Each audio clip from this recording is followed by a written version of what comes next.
Well, the University of Akron and the relationship with the STEM school is actually one of the most symbiotic kinds of relationships I've seen. And what I mean by that is, if you go elsewhere, you'll sometimes see a situation where the university is dictating to the participating school how they need to do stuff and in what order they need to do it. And that's not the relationship that we have with Akron Public Schools. This is an equal partnership.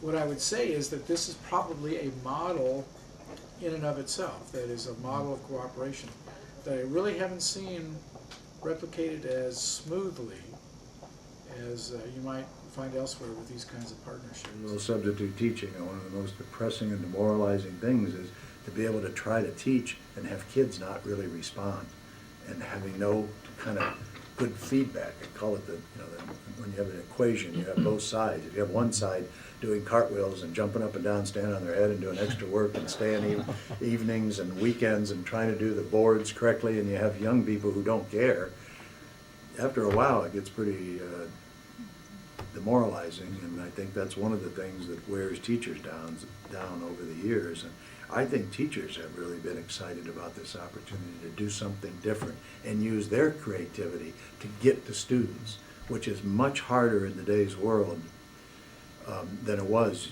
years ago, because we just do things differently. Young people see things differently. It's starting to garner a lot of interest, not just here locally, but around the country. There was a piece in Newsweek magazine about the school, about students, how they learn and achievement, that it has a lot of implications for other schools, like I said before, across the district and across the region. So the one legacy I think that we're leaving is beginning to cross-pollinate some of the other schools in the district, so all kids have that opportunity and can achieve as well.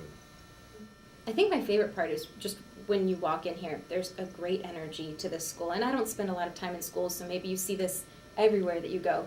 But I really feel like the kids here, young adults, tweens, whatever they would like to be called, they really have a high level of engagement in what's going on here. They think it's fun.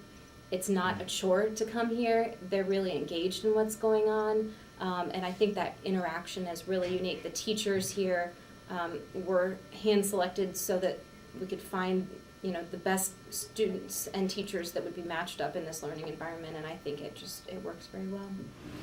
A STEM school, the development of a school such as this, where there is such a need for young people to go into science, math, and technology, and to address the approach from the customer being the student, being the young person, who might, you or I or our friends or colleagues or family members all may learn differently.